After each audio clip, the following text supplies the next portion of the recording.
Elon Musk first unveiled Tesla's Cybertruck, windows smashing and all, more than 3 years ago. And the EV maker says it will finally start building the vehicle by the end of this year, 2023. Senior auto reporter Praz Supermanian is here with the details. Praz.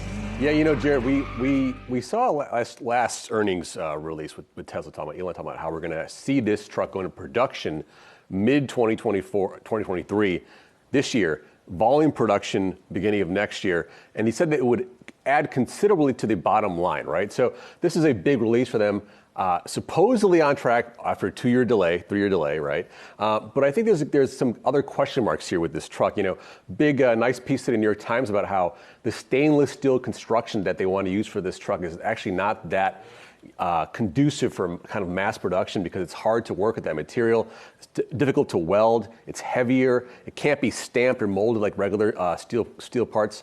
Also bad for safety, right? Because it can't easily crumple like most other types of metal. So kind of a problem here. You know, and what was the last car that was a stainless steel? The DeLorean. Exactly. We all know where that went. But I think the bigger point is, aside from production issues, things like that. The design is so polarizing. Are people going to actually buy this truck versus the Rivian, versus the Lightning, versus the Silverado that's going to come out soon? So I think that, for me, is the big question. Is this thing going to be a mass market car when it just looks so out there? It is the perfect embodiment of Elon Musk. Polarizing, sharp edges. We shall see. All right, shares of Canoo sinking today on news that the EV startup is trying to raise some cash by selling discounted shares. What's the latest here? I mean, Canoo has just been in the news for all the wrong reasons, with money problems. A big kind of raise here, up to $100 million in 100 million new shares. Very heavily dilutive to current shareholders. You're not happy about that.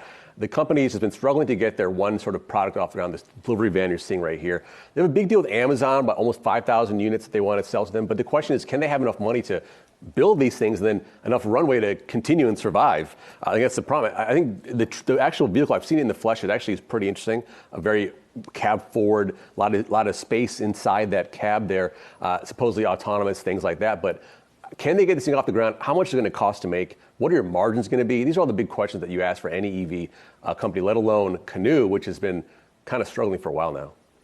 Yeah, it looks like they're at least sweetening the deal with those stock warrants, but anytime a company's trying to sell stock and they got to add a sweetener to it, a little bit wary here. Thank you for that, Praz Supermanian.